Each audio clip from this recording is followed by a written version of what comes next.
प्रिय विद्यार्थियों नमस्ते। आपका आपके अपने YouTube चैनल में हार्दिक स्वागत अभिनंदन। मैं हूं डॉक्टर सत्य मुदिता स्नेही, असिस्टेंट प्रोफेसर संस्कृत। हम चारवाक दर्शन का एक सामान्य परिचय पढ़ रहे थे। गत वीडियो में हमने देखा कि चारवाक दर्शन की उत्पत्ति कैसे हुई, उसका नामकरण क्या है और चारवाक मत के स्रोत क्या हैं, अर्थात कौन कौन से ग्रंथ हैं जिनके द्वारा हमें इसकी जानकारी प्राप्त होती है। फिर हमने शुरू किया था चारवाक दर्शन की ज्ञान मीमांसा। तो आज उसी को हम विस्तृत रूप से देखते हैं कि चारवाक दर्शन की ज्ञान मीमांसा अर्थात प्रमाण विचार किस प्रकार से वर्णित हैं। तो ज्ञान मीमांसा, जैसे कि मैंने समझाया था आपको कि ज्ञान के संदर्भ में विवेचना करना, मीमांसा अर्थात विवेचन, तार्किक विवेचन को मीमांसा कहते हैं, तो ज्ञान मीमांसा कहलाती है। और इसी के अंतर्गत प्रमाणों पर विचार किया जाता है कि कोई भी दर्शन किसी भी ज्ञान को प्राप्त करने के लिए कौन कौन से प्रमाण स्वीकार करता है। तो हमें जानना होगा कि प्रमाण क्या होते हैं और किस प्रकार से उस की संख्या में भेद है इत्यादि। तो देखिए स्क्रीन पर जैसा कि दिख रहा है आपको कि प्रत्यक्ष ही एकमात्र प्रमाण है, किसके अनुसार? चारवाक दर्शन के अनुसार। तो चारवाक दर्शन की जो ज्ञान मीमांसा है वह एकमात्र प्रत्यक्ष को ही प्रमाण मानती है। अब हमें प्रमाण विज्ञान के बारे में भी थोड़ा सा जानना होगा कि प्रमाण विज्ञान की मुख्य समस्याएं क्या है। तो प्रमाण विज्ञान के अंतर्गत ये जाना जाता है कि हमारे तत्वज्ञान की सीमा क्या है, यानी हम कहाँ तक तत्वज्ञान प्राप्त कर सकते हैं, कहाँ तक हम जा सकते हैं, और ये जो तत्वज्ञान है उसकी उत्पत्ति कैसे होती है, उसका विकास कैसे होता है, और ज्ञान प्राप्ति के लिए क्या क्या प्रमाण हैं। प्रमाण क्या होता है? प्रमाण अर्थात साधन, जो प्रमाणिक ज्ञान देने वाले साधन हैं उनको प्रमाण कहते हैं। तो विभिन्न प्रमाणों का विचार भारतीय प्रमाण शास्त्र का अंग रहा है, प्रधान अंग रहा है। ये तत्व ज्ञान या यथार्थ ज्ञान को प्रमाण कहते हैं। यानी ज्ञान जो शब्द है, उस ज्ञान का मतलब ये नहीं होता कि उसमें ही यथार्थ ज्ञान शामिल हो जाए। ज्ञान में यथार्थ ज्ञान भी आता है और अयथार्थ ज्ञान भी आता है। फिर जो यथार्थ ज्ञान होता है उसको प्रमा कहते हैं दार्शनिक शब्दावली में, जिसको हम कहते हैं ट्रू नॉलेज, तत्व ज्ञान, सत्य ज्ञान। तो अब प्रमा शब्द थोड़ा पारिभाषिक शब्द है, इसको भी समझना होगा। तो प्रमा के करण को अर्थात जिसके द्वारा यथार्थ ज्ञान होता है उसको प्रमाण कहते हैं। प्रमाण, प्रमाण प्रउपसर्ग है, मान शब्द है इसमें। तो प्रमाण यानी प्रमा को करने वाला जो साधन है उसको प्रमाण कहते हैं। तो प्रमा क्या है? यथार्थ ज्ञान ही प्रमा होता है। प्रकृष्ट रूप से जो ज्ञान होता है उसको प्रमाण कहते हैं, प्र प्लस मा। तो भारतीय दार्शनिक जो होते हैं उनमें आपने जाना कि आस्तिक और नास्तिक दो शाखाएं हैं, उसमें प्रमाणों के विषय में काफ़ी हम पढ़ेंगे क्रमशः। आज तो हमने जो शुरू किया है वो तो चारवाक दर्शन ही है, और चारवाक दर्शन ही एकमात्र ऐसा दर्शन है आस्तिक और नास्तिक दर्शनों में जिन्होंने केवल एकमात्र प्रत्यक्ष को ही प्रमाण माना है। अनुमान, शब्द, उपमान इत्यादि जो भी प्रमाण हैं उनको वो नहीं मानता है, उनका खंडन करता है। तो हम यही देखेंगे आज कि आखिर क्यों नहीं मानता है वो अन्य प्रमाणों को। तो देखिए, चारवाक के अनुसार प्रत्यक्ष एकमात्र प्रमाण है। इसके अनुसार केवल इंद्रियों के द्वारा ही विश्वास योग्य ज्ञान प्राप्त हो सकता है। और हमने ये भी देखा था कल कि इंद्रिय प्रत्यक्ष का मतलब सिर्फ आँखों से देखना नहीं है, बल्कि यह इंद्रिय और अर्थ का सन्निकर्ष से उत्पन्न होने वाला जो जो ज्ञान है वह सब प्रत्यक्ष है। तो 5 प्रकार के प्रत्यक्ष इसमें आते हैं, जिनको पंचविध इंद्रिय प्रत्यक्ष कहते हैं। इसके द्वारा हमें रूप, रस, गंध, स्पर्श और शब्द, ये 5 प्रकार के इंद्रिय प्रत्यक्ष का ज्ञान होता है। तो इस को ही हम आज विस्तार से समझेंगे कि 5 प्रकार के इंद्रिय प्रत्यक्ष के अलावा चारवाक अन्य प्रमाणों को नहीं मानता है। तो क्यों नहीं मानता? चारवाक अनुमान और शब्द इत्यादि प्रमाणों का खंडन करते हैं चारवाकी जो व्यक्ति हैं। तो अगला बिंदु यही है कि अनुमान निश्चयात्मक नहीं है। अब अनुमान क्या होता है? देखो, पहले तो अनुमान शब्द को शाब्दिक दृष्टि से समझिए। मैंने आपको कल भी जो प्रत्यक्ष शब्द में भी यही समझाया था कि प्रति प्लस अक्ष यानी आँखों के जो सामने हैं, और आँखों के साथ ही उसमें हम भाव ले लेते हैं जो जो हमारी इंद्रियां हैं। आँख के साथ ही हमारी जो भी रूप, रस, गंध, स्पर्श, शब्द इत्यादि को करवाने वाली जो जो इंद्रियां हैं वो सब प्रत्यक्ष में शामिल हो जाती हैं। तो अब अनुमान शब्द को समझना है। अनु यानी पश्चात, मान यानी ज्ञान, यानी यह बाद में होने वाला ज्ञान है। अर्थात किसके बाद में? तो इससे पहले होता है हमें प्रत्यक्ष। प्रत्यक्ष पर जो ज्ञान हमें मिलता है उस ज्ञान के आधार पर ही हम अनुमान करते हैं। तो प्रत्यक्ष से अप्रत्यक्ष का ज्ञान होता है अनुमान में, यानी ज्ञात से अज्ञात का ज्ञान होता है अनुमान में। और ये जो है चारवाक लोगों के अनुसार निश्चयात्मक नहीं होता, और इसको अगर प्रमाण की कोटि में लाना है तो प्रमाण हम इसको तभी मान सकते हैं जब इससे प्राप्त ज्ञान जो है संशय रहित हो और वास्तविक हो, यानी कोई संशय ना हो। किंतु अनुमान में ऐसी बात नहीं होती है। चारवाकी व्यक्तियों के अनुसार यथार्थ चारवाकी व्यक्ति कहते हैं कि अनुमान संशय रहित और वास्तविक ज्ञान नहीं देता है। जब हम धूमवान पर्वत को देखकर इस निश्चय पर पहुँचते हैं कि पर्वत वहनीमान है तो हम प्रत्यक्ष से अप्रत्यक्ष की ओर चले जाते हैं। तो देखिए अब यहाँ पर जो उदाहरण है, क्योंकि ये ग्रंथ तो प्राचीन थे तो प्राचीन ग्रंथों के अनुसार ही यहाँ पर हमें उदाहरण मिलेंगे। तो यहाँ पर जो प्राचीन व्यक्ति होते थे उनको रसोई में उन्होंने चूल्हा जलते हुए देखा और उन्होंने देखा कि चूल्हे में से आग और धुआं दो चीज़ें हैं, तो धुआं है तो आग भी है वहाँ पर। तो यही निष्कर्ष निकलता है, जो एक उदाहरण बनता है प्राचीन जमाने का सबसे मेन उदाहरण है जो अनुमान की सिद्धि में न्यायिकों ने दिया है कि जहाँ धूम होता है वहाँ अग्नि अवश्य होती है। और धुएं को हमने अपनी रसोई में देखा है और अग्नि को भी देखा है। इस दोनों संबंधों को हमने अपनी रसोई में देखा है और एक ही निश्चित संबंध है कि जहाँ जहाँ धुआं होता है वहाँ वहाँ आग होती है। तो अब कोई बहुत दूर पर्वत था, उस पर्वत पर धुआं उठता हुआ दिखाई दिया। तो गांव में स्थित कोई व्यक्ति था, उसने देखा दूर से कि अरे पर्वत पे तो धुआं दिख रहा है, तो इसका मतलब वहाँ आग लग गई है। क्योंकि जो जंगल की आग होती है वो भी बहुत जगह अपने आप ही स्वतः ही रूप से भड़क जाती थी आग। तो धुआं उठता हुआ देखा बहुत दूर से गाँव के किसी ग्रामीण व्यक्ति ने और कहा अरे वहाँ तो आग है, और जाकर वहाँ देखा पास में तो सचमुच में आग लगी हुई थी वहाँ पर। तो इस प्रकार का जो ज्ञान हुआ कई बार हुआ तो वो एक निश्चय संबंध बन गया धुएं और आग में। तो जहाँ जहाँ धुआं देखा वहाँ वहाँ आग देखी। इस प्रकार से ये एक प्रमाणिक अनुमान का प्रमाणिक ज्ञान का साधन हो गया अनुमान। तो नैयायिकों के अनुसार क्या होता है कि अनुमान जो है एक सर्वथा युक्तिपूर्ण प्रमाण है, सर्वथा सही सही ज्ञान देने वाला एक साधन है। क्योंकि धुआं तथा अग्नि में जो व्याप्ति का संबंध है वो निश्चित है, अनिवार्य है। और वह कहते हैं जो नैयायिक होते हैं उनके अनुसार पहले हम करें, क्योंकि जब हम पहले जान लेंगे उस मत को तभी तो उसका खंडन करेंगे। तो जितने भी धूमवान पदार्थ है वे सभी वहनीमान है। वहनी मतलब अग्नि से युक्त है, यानी जहाँ जहाँ धुआं है वहाँ वहाँ आग है। ये व्याप्ति बनी। पर्वत धूमवान है अतः पर्वत वहनीमान है। पर्वत पर धुआं दिख रहा है अतः पर्वत पर आग लगी हुई है, आग है। इस प्रकार से ये हुआ अनुमान का एक सामान्य स्वरूप। अब न्यायिक इसकी जो है न्यायिकों ने तो इसकी प्रतिष्ठा की, परंतु चारवाकों को तो इसका खंडन करना है। तो खंडन कैसे करेंगे? न्यायिकों ने अनुमान की प्रतिष्ठा की व्याप्ति के आधार पर कि व्याप्ति निश्चित ज्ञान देती है और व्याप्ति पर ही आधारित होता है अनुमान, इसलिए अनुमान भी प्रमाणिक ज्ञान का स्रोत है। तो अब चारवाकी व्यक्ति कहेंगे कि व्याप्ति संभव ही नहीं है। तो अगला बिंदु यही आ रहा है कि व्याप्ति संभव ही नहीं है। चारवाकों का कहना है कि अनुमान तभी युक्तिपूर्ण तथा निश्चयात्मक हो सकता है जब व्याप्ति वाक्य सर्वथा निसंदेह हो। व्याप्ति वाक्य में कोई संदेह ना हो तो आपका अनुमान ठीक हो सकता है।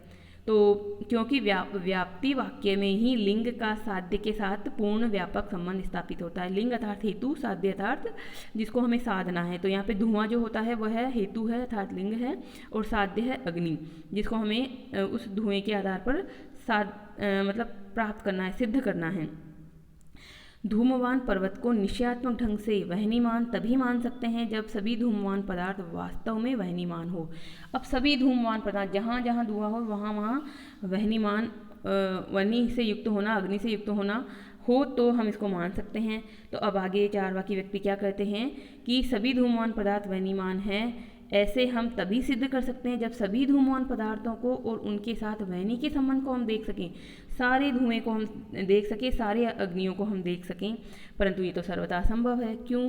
क्योंकि हम भूत और भविष्य को तो नहीं देख सकते कि भूतकाल में हम वर्तमान में बैठे हैं अभी, भूतकाल में क्या ऐसा रहा था कि सारी जगह जहाँ धुआं होता था वहाँ आग होती थी? और क्या भविष्य में ऐसा होगा कि जहाँ सभी जगह धुआं होगा वहाँ आग होगी? तो भूत और भविष्य का तो हम बिल्कुल नहीं कह सकते। अब वर्तमान पे आते हैं। वर्तमान पे भी क्या सभी जगहों का हम कह सकते हैं? नहीं कह सकते। जैसे अभी हम बैठे हैं अपने महाविद्यालय में या अपने राजस्थान में बैठे हैं, तो यहाँ पर कह सकते हैं हम कि यहाँ जहाँ जहाँ धुआं है वहाँ वहाँ आग है। परंतु क्या अमेरिका में है, क्या यूरोप में है, क्या कहीं और जगह है? तो वर्तमान के संदर्भ में भी हम सभी जगहों के बारे में ऐसा नहीं कह सकते कि हमने सारे धुएं को और सारी अग्नियों को देखकर ये निष्कर्ष निकाल दिया है कि जहाँ जहाँ धुआं होता है वहाँ वहाँ आग होती है। तो स्पष्ट है कि हम प्रत्यक्ष के द्वारा व्याप्ति की स्थापना नहीं कर सकते, क्योंकि हम कुछ को ही देख सकते हैं, विशेष उदाहरणों को देख सकते हैं, सामान्य के बारे में हम नहीं कह सकते, सभी के लिए हम नहीं कह सकते। तो अनुमान के द्वारा भी हम इसे स्थापित नहीं कर सकते। अब कहना चाह रहे हैं कि व्याप्ति के द्वारा तो हमें व्याप्ति का ज्ञान हमें प्रत्यक्ष के द्वारा नहीं हो पाया, क्योंकि सारे प्रत्यक्षों को हम नहीं देख सकते। अब खुद अनुमान के द्वारा ही व्याप्ति की स्थापना करें तो ये भी ठीक नहीं है, क्योंकि जिस अनुमान के द्वारा हम इसकी स्थापना करेंगे उसकी सत्यता भी तो व्याप्ति पर ही निर्भर है। तो यहाँ अन्योन्य आश्रय दोष आ जाता है, यानी कि आपने अनुमान को सिद्ध करने के लिए व्याप्ति का सहारा लिया और व्याप्ति को सिद्ध करने के लिए वापस अनुमान पर जा रहे हो आप, तो अन्योन्य आश्रय, एक दूसरे पर आश्रित होने का ये दोष आ जाता है। व्याप्ति की स्थापना हम शब्द के द्वारा भी नहीं कर सकते, क्योंकि शाब्दिक प्रमा भी अनुमान के द्वारा ही सिद्ध है। अब शब्द तो वैसे ही अनुमान पर आधारित होते हैं, क्योंकि ये इसमें भी एक वो बनता है, क्या कहते हैं, जो व्याप्ति बन जाती है कि जो जो विश्वास योग्य व्यक्ति होते हैं उन सभी के वाक्य जो है प्रमाणिक होते हैं, और ये व्यक्ति जो विश्वास योग्य है तो इसका ये वाक्य मान्य है। तो शब्द भी तभी प्रमाण होता है जब उसका जो अनुमान है जिस पर वह आधारित है वह ठीक हो। तो हम यहाँ पर यही कह सकते हैं कि शाब्दिक प्रमा भी अनुमान के द्वारा ही सिद्ध होती है। अतः व्याप्ति की स्थापना में न तो प्रत्यक्ष उपयोगी है, न अनुमान उपयोगी है, और न ही शब्द प्रमाण उपयोगी है। अब अगले बिंदु पर हम जाते हैं, तो व्याप्ति फिर कैसे हो हमें, तो यहाँ पर कहते हैं कि दूसरी बात यह है कि यदि अनुमान सदा शब्द प्रमाण पर ही निर्भर हो तो फिर कोई भी व्यक्ति अपने आप से अनुमान नहीं कर सकता, उसे सर्वदा किसी विश्वास योग्य व्यक्ति पर ही निर्भर होना होगा। तो अब अनुमान को हम शब्द में मान भी लें, चलो मान लें कि शब्द पर आधारित है ये प्रमाण, तो फिर अकेला शब्द तो आपको नहीं करवा सकता इसका ज्ञान, आपको किसी विश्वास योग्य व्यक्ति पर भरोसा करके उस पर निर्भर रहना होगा। तो यहाँ प्रत्युत्तर दिया जा सकता है कि हम सभी धूममान तथा वहनीमान पदार्थों को तो नहीं देख सकते, किंतु उसके सामान्य धर्मों को अर्थात धूमत्व तथा वहनित्व को अवश्य देख सकते हैं। अब यहाँ पर क्योंकि पूर्व पक्ष और उत्तर पक्ष होता है, तो ये उत्तर पक्ष के रूप में जो व्यक्ति हैं वो कह रहे हैं कि चलो ठीक है, हमने सभी धूममान पदार्थों को नहीं देखा, सभी अग्नियों को नहीं देखा, परंतु सामान्य रूप में तो हम धूमत्व और वहनी को देख ही सकते हैं। अतः सभी धूममान पदार्थों तथा वहनीमान पदार्थों को देखे बिना भी धूमत्व तथा वहनित्व में नियत संबंध हम स्थापित कर सकते हैं। ये कौन कह रहे हैं? ये नैयायिक इत्यादि जो बाद के व्यक्ति हैं वो कह रहे हैं। और इस तरह संबंध स्थापित करके किसी भी धूममान पदार्थ को देखकर यह अनुमान किया जा सकता है कि यह वहनीमान है। अब चारवाक इस युक्ति का खंडन करते हैं। चारवाक क्या खंडन करते हैं कि वस्तुतः प्रत्यक्ष के द्वारा धूमत्व का ज्ञान संभव ही नहीं है, क्योंकि धूमत्व तो एक जाति है, एक सामान्य है। तो जाति का ज्ञान आप कैसे कर सकते हो? जैसे मनुष्य, आप मनुष्य को देख सकते हो, मनुष्यत्व को थोड़ी देख सकते हो आप जो है गाय को देखते हो, पर गोत्व को थोड़ी देखते हो आप। तो जाति को कभी आप देख नहीं सकते, जाति तो सामान्य होती है। तो धूमत्व तो एक जाति है अर्थात सामान्य है, जो सभी धूममान पदार्थों में वर्तमान है। अतः जब तक सभी धूममान पदार्थों का प्रत्यक्ष न हो तब तक उसके सामान्य का ज्ञान भी नहीं हो सकता। किंतु सभी धूममान पदार्थों का प्रत्यक्ष संभव नहीं है, अतः धूमत्व केवल उन धूममान पदार्थों का सामान्य समझा जाएगा जिन्हें हमने देखा है। तो धूमत्व के बारे में अगर आप कह रहे हो तो वो भी तो उतने ही पदार्थों के बारे में कहा जाएगा जितने को आपने देखा है, अर्थात धूमत्व अप्रत्यक्ष धूममान पदार्थों का सामान्य नहीं माना जा सकता। इससे ये स्पष्ट है कि कुछ व्यक्तियों को देखकर व्याप्ति नहीं हो सकती है, व्याप्ति का ज्ञान नहीं हो सकता है। अर्थात कहने का मतलब यही है कि कुछ को देखकर आप सभी के बारे में निष्कर्ष नहीं निकाल सकते। कुछ जो हैं, जैसे मैं कहूँ कि राम जो है पढ़ने में होशियार है, श्याम होशियार है, सीता होशियार है, गीता होशियार है, तो क्या मैं ये कह सकती हूँ कि मेरी कक्षा के सारे बच्चे जो हैं वो पढ़ने में होशियार है? नहीं कह सकती। अगर मेरी कक्षा में 100 बच्चे हैं तो मैं 100 के बारे में पर्सनली सबको अच्छे प्रकार से जानती हूँ, सबको अच्छी प्रकार से मुझे पता हो कि वो पढ़ने में कैसे हैं, तो मैं उनके बारे में कहूँगी। 4-5 लोगों के बारे में कह के मैं सभी के बारे में निष्कर्ष नहीं निकाल सकती। तो यहाँ पर यह बात निकल के आती है कि कुछ के बारे में जो निष्कर्ष है वो सभी पर नहीं घटाया जा सकता। तो यहाँ एक प्रश्न उठ सकता है कि यदि संसार में कोई निश्चित सर्वव्यापक नियम नहीं है तो सांसारिक वस्तुओं में नियमितता क्यों पाई जाती है? आग सर्वदा गर्म क्यों रहती है? जल सर्वदा शीतल क्यों रहता है? ये प्रश्न पूछ रहे हैं बाद के व्यक्ति, यानी नैयायिक मान लो यहाँ पर, क्योंकि अनुमान प्रमाण को जो वास्तविक रूप में ज़्यादा प्रतिष्ठित किया है वो नैयायिकों ने किया है। तो यहाँ पर चारवाक इसका उत्तर देते हैं कि यह वस्तुओं का स्वभाव है, यानी वस्तु स्वाभाविक अवस्था में ही ऐसी होती है, उनका स्वभाव, उनसे जुड़ा हुआ धर्म है, वो उनकी विशेषता है। वो वस्तुओं के प्रत्यक्ष धर्म को समझने के लिए किसी अप्रत्यक्ष नियम की कल्पना करना अनावश्यक है। अब आप जो है वस्तुओं का जो एक प्रत्यक्ष नियम है उसको समझने के लिए आप किसी अप्रत्यक्ष नियम की कल्पना कर रहे हो, ये तो बहुत ठीक नहीं है, गलत बात है। ये सर्वथा निश्चित है कि वस्तुओं में जो नियम अतीत में पाया गया है वह भविष्य में भी पाया जाए। अब ये भी एक और बात यहाँ पे उठाते हैं चारवाकी कि हो सकता है कि वर्तमान में आपको जो अग्नि है वो उष्णता दे रही है, जो जल है वो शीतलता दे रहा है, परंतु भविष्य में कोई ऐसी अग्नि हो, कोई ऐसा जल हो जो आपको शीतलता दे ही ना, उसका वो धर्म बदल भी सकता है। तो ये तो स्वभाव है वस्तुओं का, हमेशा रहने वाला कोई ऐसा धर्म नहीं है जिसके बारे में आप हमेशा के लिए भूत भविष्य वर्तमान तीनों कालों के लिए कह सको। तो इस प्रकार से जो है कोई भी अनिवार्यता दिखती है उसके पीछे उनका स्वभाव है। तो अब आगे अगले बिंदु पे हम पहुंचते हैं। अगले बिंदु में कहते हैं कि क्या कारण कार्य संबंध से व्याप्ति की स्थापना नहीं हो सकती? तो यहाँ पर आंसर मिलता है कि कार्य कारण संबंध की स्थापना से भी व्याप्ति की स्थापना नहीं हो सकती, क्योंकि आधुनिक तर्क विज्ञान से ये प्रश्न आ सकता है कि क्या धूम तथा वैनी की व्याप्ति कारण कार्य संबंध के अनुसार स्थित नहीं की जा सकती? यानी अभी जो हम, क्योंकि वर्तमान में हम साइंस के युग में जी रहे हैं और उस समय भी तर्क विज्ञान था, लॉजिक का एक ज़माना था, तो वो कहते थे कि कारण और कार्य का नियम तो एक शाश्वत नियम है ना, उसके द्वारा तो हम कह सकते हैं कि व्याप्ति बन सकती है। तो चारवाक इस पर भी उत्तर देते हैं कि कार्य कारण का जो संबंध है वो भी एक व्याप्ति है, अतः इसकी स्थापना भी उपर्युक्त कठिनाइयों के कारण संभव नहीं है। यानी कि कारण और कार्य का जो संबंध आप कह रहे हो वो भी तो एक व्याप्ति है। कारण को देखकर कहते हो आप कि इसके बाद ये कार्य होगा, तो वो भी तो एक व्याप्ति है, और वो ऊपर जो हमने समस्या गिनाई वो उसके साथ भी जुड़ी हुई है।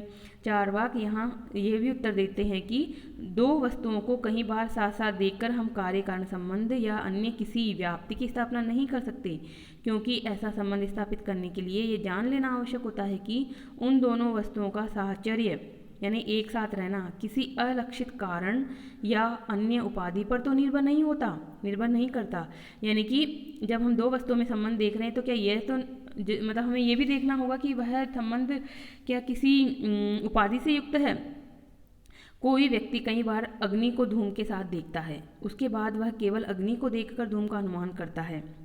यहाँ दोष की संभावना रह जाती है, क्योंकि यहाँ उपाधि की अवहेलना की गई है। जैसे ईंधन की आर्द्रता, ईंधन का गीला होना। अग्नि के साथ धुआं तभी हो सकता है जब ईंधन आर्द्र हो, गीला हो, यानी कि हमेशा धुआं हो जरूरी नहीं है। अग्नि जब हम चूल्हे में जलाते हैं तो धुआं निकलना जरूरी नहीं है। अगर सूखा ईंधन हो तो फटाफट अग्नि जल जाती है और अग्नि ही जलती रहती, धुआं नहीं उठता उसमें। परंतु अगर ईंधन जो है गीला हो तो धुआं वहाँ बन जाता है। तो उपाधि की अवहेलना यहाँ पर कर दी जाती है। जब तक दो वस्तुओं का संबंध उपाधि रहित नहीं हो तब तक वह अनुमान का सही आधार नहीं माना जा सकता। यानी कि आप अगर अनुमान कर रहे हो तो उसमें यह भी देखना जरूरी है कि बीच में कोई उपाधि तो नहीं आ गई है। उपाधि से रहित जब तक नहीं होता तब तक वह अनुमान सही ज्ञान नहीं दे सकता। प्रत्यक्ष के द्वारा यह सिद्ध नहीं हो सकता कि कोई व्याप्ति उपाधि रहित है, क्योंकि प्रत्यक्ष व्यापक नहीं हो सकता। अब आप प्रत्यक्ष तो कुछ वस्तुओं का ही प्रत्यक्ष कर रहे हो, उसको व्यापक नहीं कर सकते। तो प्रत्यक्ष के द्वारा तो आपको व्याप्ति को उपाधि रहित होना जान नहीं सकते आप। अतः व्याप्ति में उपाधि रहित होने का ज्ञान हमें प्रत्यक्ष नहीं होता। तो यह संभव, अब यहाँ पर आगे कहते हैं कि यह संभव नहीं है कि प्रत्यक्ष के द्वारा सभी उपाधियों का ज्ञान प्राप्त हो जाए। प्रत्यक्ष के द्वारा तो जो हम देख पाएंगे उतने का ही कह पाएंगे, सभी उपाधियों का ज्ञान तो हम प्रत्यक्ष के द्वारा नहीं कर सकते हैं। उपाधि निराश के लिए अनुमान या शब्द की सहायता लेना भी अनुचित होगा। अब कहते हैं कि चलो उपाधि निराश को हम अनुमान से जान लें या शब्द से जान लें, तो ये भी ठीक नहीं होगा, क्योंकि वे तो स्वयं संदिग्ध हैं। अब अनुमान तो अभी तक हमने प्रमाणित किया ही नहीं ना, अनुमान के बारे में तो हम बात कर रहे हैं। तो अनुमान और शब्द तो खुद ही संदिग्ध है। तो उपाधि निराश के लिए हमें अनुमान और शब्द की भी सहायता नहीं लेनी चाहिए। और जो स्वयं असिद्ध है वह दूसरे का साधन कैसे हो सकता है? क्योंकि एक संस्कृत में कोटेशन मिलती है, स्वयं असिद्धः कथम परान साधयति।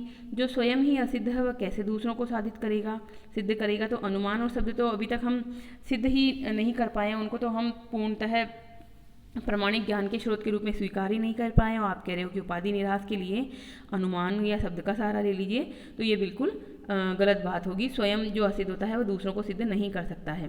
तो अब यहाँ पर आगे अगला बिंदु आता है कि ठीक है, आप अनुमान इतना ज़्यादा कह रहे हो तो कभी कभी कुछ अनुमान सही निकल भी आते हैं। यह सत्य है कि हम अनुमान के द्वारा निशंक अपना कार्य करते हैं, यानी दैनिक जीवन में हम अनुमान का बहुत ज़्यादा सहारा लेते हैं। आपको भी पता है कि हम जैसे कहते हैं कि काले बादल आकाश में नजर आते हैं तो हम कहते हैं कि वर्षा होने वाली है, तो हमने ये अनुमान लगा लिया। कोई बच्चा बहुत ज़्यादा अच्छा पढ़ाई कर रहा है तो कहेंगे कि इसके वार्षिक परीक्षा में बहुत अच्छे नंबर आएंगे। तो हम दैनिक जीवन में भी अनुमान का सुबह से शाम तक कहीं बार जो हैं वो सहारा लेकर निष्कर्ष पर पहुँचते हैं। लेकिन इसका अर्थ केवल यह होता है कि हम बिना विचारे अनुमान की सत्यता मान लें, यह जरूरी नहीं है। अगर हमने बिना विचारे ही अनुमान को हमेशा के लिए सत्य मान लिया तो यह भ्रांत धारणा उत्पन्न करेगा हमारे ऊपर। जैसे अभी जो मैंने उदाहरण दिया कि एक बालक है जो बहुत ज़्यादा पढ़ाई कर रहा है, तो हम कहेंगे कि इसके वार्षिक परीक्षा में अच्छे नंबर आएंगे, परंतु ज़रूरी नहीं है उसके अच्छे नंबर आए, वो परीक्षा ही ना लिख पाए, वह कुछ और कारणों से ग्रस्त हो जाए, कुछ भी हो जाए उसके साथ में, तो अच्छे नंबर नहीं आ पाएंगे, तो अनुमान हमारा जो है सही नहीं होगा। तो अनुमान हमेशा सत्य हो ये जरूरी नहीं है, कभी कभार ही अनुमान सही होता है, और जब सत्य होता है तो काकतालीय न्याय से अथवा संयोगवश ये सत्य हो जाता है। काकतालीय न्याय क्या होता है? आपने ताली बजाई और कौवा उड़ गया, पेड़ पे कोई कौवा बैठा था, आपने ताली बजाई और उड़ गया, तो आपको लगा कि मेरी ताली बजाने से कौवा उड़ गया, तो आपने कह दिया कि जब जब मैं ताली बजाता हूँ तब तक वो कौवे उड़ जाते हैं। तो ऐसा नहीं है। हो सकता है कि उस पेड़ पर बहुत ऊंचाई पर कोई ऐसा कौवा बैठा हो जो आपकी ताली की आवाज़ ना सुने, तो वो नहीं उड़ेगा। तो इस प्रकार से काकतालीय न्याय का मतलब होता है संयोगवश कोई घटना घटित हो जाना, और फिर हम उसको निश्चय समझ लेते हैं। तो हमें यहाँ पर ये नहीं भूलना चाहिए कि अनेक बार जो अनुमान से जो निष्कर्ष निकलते हैं वो गलत भी हो जाते हैं। अतः हम ये नहीं कह सकते हैं कि अनुमान अवश्य ही प्रमाणिक होता है। अनुमानों का प्रमाणिक होना स्वाभाविक धर्म नहीं है। कुछ अनुमान प्रमाणिक होते हैं और कुछ नहीं भी होते हैं। तो इस प्रकार से अनुमान जो है वो जरूरी नहीं है कि प्रमाणिक हो, हमें सही ज्ञान दे सके, ये ऐसा जरूरी नहीं है। तो फिर क्या करें हम? तो आगे देखते हैं कि चलो ठीक है, हम शब्द का ही सहारा ले लें और शब्द के माध्यम से ही हम व्याप्ति की स्थापना कर लें। तो कहते हैं चारवाकी की शब्द भी प्रमाण नहीं है। क्यों नहीं है? तो अभी इसमें रीजन आ रहे हैं, देखिए कि क्या योग्य या प्रवीण व्यक्तियों का शब्द प्रमाण नहीं है? क्या विश्वास योग्य पुरुषों से प्राप्त ज्ञान के अनुसार हम अपने कार्य नहीं करते हैं? यानी सुबह से शाम तक हम देखते हैं कि हमने अपने मम्मी पापा, अपने गुरुजन, अपने जो भी कोई विश्वस्त व्यक्ति है उनके द्वारा कहे हुए विचारों को हम सही मानकर अपना कार्य करते हैं। तो यहाँ चारवाक ये उत्तर देते हैं कि विश्वास योग्य व्यक्तियों से ज्ञान शब्द के रूप में मिलता है और शब्दों का सुनना तो प्रत्यक्ष ही है। अब क्या बात बता रहे हैं यहाँ पे? बहुत इंपॉर्टेंट बात बता रहे हैं कि जैसे मान लो आपके पिताजी ने कहा, तालाब में वो नहाने गए थे और उन्होंने कहा कि बेटा वहाँ पर मगरमच्छ है, तालाब में मत जाना। तो आपके पिताजी की बातों पे भरोसा कर लिया और को एक दिन शंका भी हुई कि है या नहीं, तो आपने जाकर देख भी लिया कि तालाब में मगरमच्छ है। तो आपने आपके पिताजी की बातों जो उन्होंने मुख से कही, शब्दों के माध्यम से आपको कही, तो उसको आपने प्रमाणिक माना और फिर आपने जाकर देख भी लिया कि वहाँ मगरमच्छ है। तो ये बात आपकी जो है वो प्रमाणित हो गई, आपके पिताजी की बात प्रमाणित हो गई कि वहाँ पर मगरमच्छ है, क्योंकि आपने प्रत्यक्ष जाकर उसका प्रमाण ढूंढ लिया, वहाँ पर उसको जान लिया वास्तविक रूप में। तो अब यहाँ कहना क्या चाह रहे हैं ये चारवाकी व्यक्ति की, विश्वास योग्य व्यक्ति से आपने जो ज्ञान प्राप्त किया वो तो आपने सुना ही ना। तो सुनना तो जो है एक प्रकार का प्रत्यक्ष ही है। हमने पंचविध जो इंद्रिय सन्निकर्ष माना था उसमें तो सुनना आ ही गया था, क्योंकि हम कानों से सुनकर ज्ञान प्राप्त करते ही हैं और हमने उसको प्रमाणिक रूप में जाकर देख भी लिया, तो ये प्रत्यक्ष ही हो गया है। तो इसमें तो कोई नई बात हुई नहीं। अब प्रत्यक्ष भी दो प्रकार का होता है। एक प्रत्यक्ष होता है जो प्रमाणिक व्यक्ति से हमने जाना हो, जैसे कि अब आपके पिताजी ने कहा वो। अब कोई आपको आकर कहे, कोई अनजाना ही व्यक्ति आकर कहे कि इस कमरे में भूत है, और आपने उसको माना या नहीं माना ये आप पे निर्भर करेगा, क्योंकि आपने भूत को देखा तो नहीं है वहाँ पर उस कमरे में कभी। तो प्रत्यक्ष भी दो प्रकार के होते हैं। तो कहने का मतलब ये है कि शब्द अगर प्रमाणिक व्यक्तियों से सुना जाए तो वो प्रत्यक्ष ज्ञान में ही आ जाएगा, उसको अलग से मानने की जरूरत नहीं है। और अगर वो विश्वास योग्य व्यक्तियों से नहीं जाना गया है तो फिर उसमें सत्यता नहीं होती है, उसको प्रमाण मानने की आवश्यकता नहीं है, क्योंकि हम उसको बाहर जाकर प्रमाणित नहीं कर सकते कि ये बात जो कही है कि सही है कि नहीं। तो यहाँ पर शब्द ज्ञान दो प्रत्यक्ष पर आधारित होता है, इसलिए इसको प्रमाणिक मानना चाहिए। किंतु यदि शब्दों से ऐसी वस्तुओं का बोध हो जो प्रत्यक्ष से बाहर हो, जैसे मैंने यहाँ पे बताया आपको कि भूत का ज्ञान, ईश्वर का ज्ञान, आत्मा का ज्ञान, ये तो प्रत्यक्ष से बाहर है। अर्थात यदि शब्द से अप्रत्यक्ष वस्तुओं का बोध होता हो तो इसको दोष रहित नहीं कहा जा सकता। अप्रत्यक्ष वस्तुओं के बारे में वो शब्द बात करता हो, जैसे भूत या फिर कुछ और, तो वो शब्द फिर प्रमाणित नहीं हुआ। तथा कथित शब्द प्रमाण से प्रायः हम लोगों को मिथ्या ज्ञान भी प्राप्त होता है। अब हमें मिथ्या ज्ञान भी हो जाता है शब्द प्रमाणों से, जैसे कि यही बात कि इस कमरे में भूत है, इस प्रकार की बात है, ये तो गलत निकल जाएगी। तो इसलिए शब्द जो हैं हमेशा प्रमाणित नहीं होते हैं, वही शब्द प्रमाणित होते हैं जो कि आप उस प्रत्यक्ष से जाकर उसकी पुष्टि कर सको। और वैसा जो पुष्टि युक्त प्रमाण है वो तो प्रत्यक्ष में आ ही गया है, उसको अलग से प्रमाण मानने की आवश्यकता नहीं है। तो इस प्रकार शब्द भी प्रमाण नहीं है। फिर एक अगला बिंदु उठाया जाता है कि वेद भी विश्वास योग्य नहीं है। चारवाक जो दर्शन है उन्होंने वेदों को प्रमाण माना ही नहीं है, क्योंकि चारवाक दर्शन नास्तिक शिरोमणि है, वह अवैदिक दर्शन है। तो अनेक व्यक्तियों का वेद में पूरा विश्वास है, किंतु वेद क्या है? वेद तो उन धूर्त पुरोहितों का कृत्य है जिन्होंने अज्ञान तथा विश्वास परायण मनुष्य को धोखे में डालकर अपनी जीविका का प्रबंध किया है। ये कहते हैं चारवाकी व्यक्ति। चारवाकी व्यक्ति कहते हैं कि ये तो जो है पुरोहितों ने अपनी जीविका कमाने के लिए लिख दिए हैं और कोई प्रमाणिक इसमें ज्ञान नहीं है, ये तो विरोधाभासी बातें करते हैं, इसमें खुद में ही बहुत सारे ऐसे दोष हैं और इसमें कुछ ऐसी बात नहीं है जिसको हम प्रमाणित माने। तो इन पुरोहितों ने झूठी मोटी आशाएं तथा झूठे प्रलोभन देकर मनुष्य को वैदिक कर्मों के अनुसार चलने को प्रेरित किया है। इन कर्मों से लाभ केवल पुरोहितों का ही है। तो वेदों में जो बात कही गई है, यानी कि जो वेदों को सर्वोच्च प्रमाण माना जाता है जब शब्द प्रमाण को हम आधार मानते हैं, तो क्योंकि वेदों में बहुत सारी बातें कही गई है। तो आपको ये मैंने बताया ही था कि जो उपनिषद दर्शन था, जो वैदिक दर्शन था, उसके बाद ही चारवाक दर्शन उभरा है, क्योंकि उसमें बहुत सारी कमियां देखी। उच्च विज्ञानवाद देखा, कर्म कांडों का जो है आडंबरपूर्ण व्यवहार देखा, दुरुपयोग देखा, उसके बाद ही चारवाक दर्शन विकसित हुआ है। तो इस प्रकार से हम कह सकते हैं कि ये जो दर्शन है वह अनुमान प्रमाण के लिए न तो शब्द को मानता है और न अनुमान प्रमाण के लिए व्याप्ति की स्थापना किसी भी दृष्टि से कर पाता है। तो अगले बिंदु पर हम पहुंचते हैं। अगला बिंदु क्या कहता है कि अनुमान सिद्ध शब्द अनुमान की तरह ही संदिग्ध है। अब ये जो शब्द है, शब्द प्रमाण की बात हो रही है यहाँ पर, कि ये तो अनुमान पर निष्ठ है और ये तो जैसे अनुमान में संदेह युक्त ज्ञान होता है वैसे ही शब्द में भी संदेह युक्त ज्ञान है। तो यहाँ एक प्रश्न उठ सकता है, यदि हम अनुभवी तथा योग्य व्यक्ति के शब्दों में विश्वास न कर सकेंगे तो क्या हमारा ज्ञान अत्यंत संकुचित न रहेगा और हमारे कार्यों में बाधा न पहुंचेगी? अब देखो, कहने ये जो प्रश्न उठाते हैं ना, पहले उसको ये समझे आप कि चारवाकी के प्रश्न नहीं है, किसी और के प्रश्न है। तो यहाँ पर प्रश्न उठाया गया कि हम शब्द को प्रमाण नहीं मानेंगे तो क्या हमारा ज्ञान बहुत संकुचित नहीं हो जाएगा?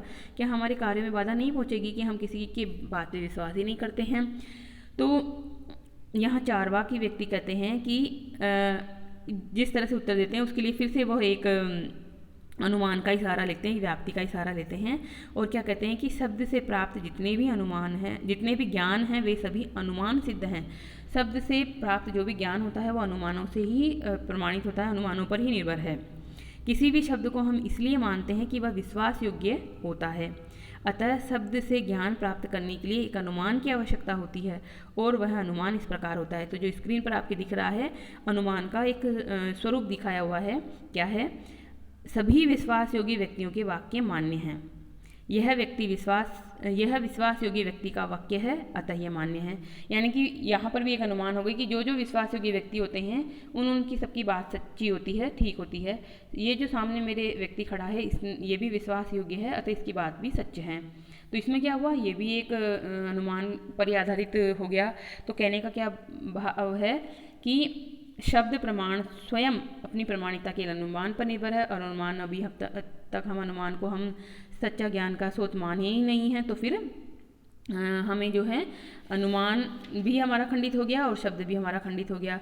तो इस प्रकार अब निष्कर्ष हमारा क्या निकलता है? तो ये निष्कर्ष स्वरूप ही एक लास्ट पैराग्राफ आपका यहाँ पर है, जो कि ज्ञान मीमांसा का निष्कर्ष है। चारवाकी ज्ञान मीमांसा क्या कहती है? इससे ये स्पष्ट होता है कि शब्द के द्वारा प्राप्त किया हुआ ज्ञान अनुमान पर अवलंबित है, इसलिए शब्द की प्रमाणिकता उसी प्रकार संदिग्ध है जिस प्रकार अनुमान की। अनुमान की तरह हम शब्द को भी विश्वास योग्य मानकर उसके अनुसार अपने कार्य करते हैं। अनुमान की तरह ही हम शब्दों को विश्वास योग्य मान लेते हैं, तब फिर कार्य करते हैं। कभी कभी इस विश्वास के अनुसार कार्य करने से सफलता मिल जाती है, किंतु अनेक बार नहीं भी मिलती है। अतः शब्द जो हैं वो ज्ञान प्राप्ति का यथार्थ और निर्भर योग्य साधन नहीं है, नहीं माना जा सकता। संक्षेप में चारवाक का कहना है कि प्रत्यक्ष ही एकमात्र प्रमाण है। क्यों? क्योंकि यह सिद्ध नहीं हो सकता कि अनुमान तथा शब्द विश्वास योग्य हैं। तो अनुमान और शब्द तो विश्वास योग्य नहीं हैं और इसीलिए प्रत्यक्ष एकमात्र प्रमाण है। अनुमान की सिद्धि न्यायिकों ने जो है वह व्याप्ति पर निर्भर मानी है और व्याप्ति जो है उसकी प्रमाणिकता के लिए हम किसी भी साधन का सहारा ले लें, चाहे हम व्याप्ति को अनुमान से सिद्ध कर लें, चाहे कारणकारी नियम से सिद्ध कर लें, चाहे शब्द प्रमाण से सिद्ध कर लें, चाहे वेदों में हम उसका प्रमाण ढूंढ लें, हमें पूर्णतः जो है सही ज्ञान प्राप्त नहीं होता है। इसलिए प्रत्यक्ष एकमात्र प्रमाण है। तो इस प्रकार भारतीय दर्शन में जो 9 दर्शन हैं, जो 6 आस्तिक दर्शन और 3 जो है नास्तिक दर्शन, उसमें एकमात्र चारवाकी ही ऐसे व्यक्ति हैं जो अपनी ज्ञान मीमांसा के अंतर्गत प्रत्यक्ष को एकमात्र प्रमाण मानते हैं और इसी पर इनकी तत्व मीमांसा निर्भर करती है। तो कल हम पढ़ेंगे इसकी तत्व मीमांसा अर्थात तत्व विचार। आज हम अपनी इस सामग्री को यहीं विराम देते हैं। आपको ये सामग्री जरूर अच्छी लग रही होगी तो आप इसको ज़्यादा से ज़्यादा जो है लाइक कीजिए। चैनल पर पहली बार आए हों और सब्सक्राइब नहीं किया है तो सब्सक्राइब कर लीजिए। किसी भी तरह का आपका कोई सुझाव हो तो यूट्यूब में कमेंट बॉक्स में अवश्य लिखें। आपकी प्रतिक्रिया, आपकी जो पॉजिटिव कमेंट्स हैं वो हमें सकारात्मक ऊर्जा देती है, तो उसे भी आप अवश्य बताएं, क्योंकि ये जो मेहनत की जा रही है वह आप लोगों के लिए ही की जा रही है। इसमें हमारा कोई लाभ नहीं है और ये है आपके लिए हमेशा के लिए उपयोगी होगा। आप अभी तो कर ही रहे हैं इसको, पर कभी भी जब भी आपको आवश्यकता महसूस होती है आप YouTube चैनल खोलिए और उस वीडियो को क्लिक कीजिए। आपको ज्ञान वैसा का वैसा ही मिलेगा जैसा आपको अभी पढ़ाया जा रहा है, यथार्थ ये इसमें कोई परिवर्तन नहीं होगा। तो धन्यवाद। कल फिर मिलेंगे इसके अगले भाग अर्थात जिसमें हम बताएंगे चारवाक दर्शन की तत्व मीमांसा अर्थात जो तत्वों पे विचार करेंगे कि कौन कौन से तत्व चारवाक दर्शन ने माने हैं। तो धन्यवाद, बहुत बहुत आभार। खुश रहिए, स्वस्थ रहिए, पढ़ते रहिए। कल फिर मिलेंगे इसके अगले भाग के साथ। धन्यवाद।